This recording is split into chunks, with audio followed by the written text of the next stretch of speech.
Hi friends, இன்னைக்கு நம்ம ஏரோது யோவான் ஸ்நானகனை சிறையில் அடைக்கிற பைபிள் ஸ்டோரியை பார்க்க போகிறோம். இதோட பைபிள் ரெஃபரன்ஸ் மத்தேயு 14ஆம் அதிகாரத்திலையும், மார்க்கு 6ஆம் அதிகாரத்திலையும், லூக்கா 3ஆம் அதிகாரத்திலையும் இருக்கு. ஃப்ரெண்ட்ஸ், முதலாம் ஏரோது ராஜாவானப்போ அவரோட மனைவிகளில் ஒருத்தரான மாரியம்னே மற்றும் மாரியம்னேயோட 2 மகன்கள் அரிஸ்டபுலஸ் மற்றும் அலெக்சாண்டரை கொன்று போட்டார்னு நம்ம ஏற்கனவே பார்த்துருக்குறோம். இந்த அரிஸ்டபுலஸோட ஒரு மகள் பெயர் ஏரோதியாள். இந்த ஏரோதியாள் அவங்களோட அப்பாவோட சகோதரன், அதாவது அவங்களோட அங்கிள் பிலிப்புவை திருமணம் செய்றாங்க. ஏரோதியாள் பிலிப்புவுக்கு ஒரு மகளும் இருந்தாங்க. அவளோட பெயர் சலோமி.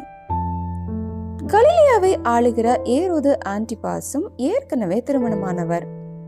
ஆனா இந்த ஆன்டிபாஸ் அவரோட சகோதரன் மனைவி ஏரோதியாளை விரும்பி அவங்கள திருமணம் செய்ய அவரோட சொந்த மனைவியையே சட்டவிரோதமா விவாகரத்து செய்றார்.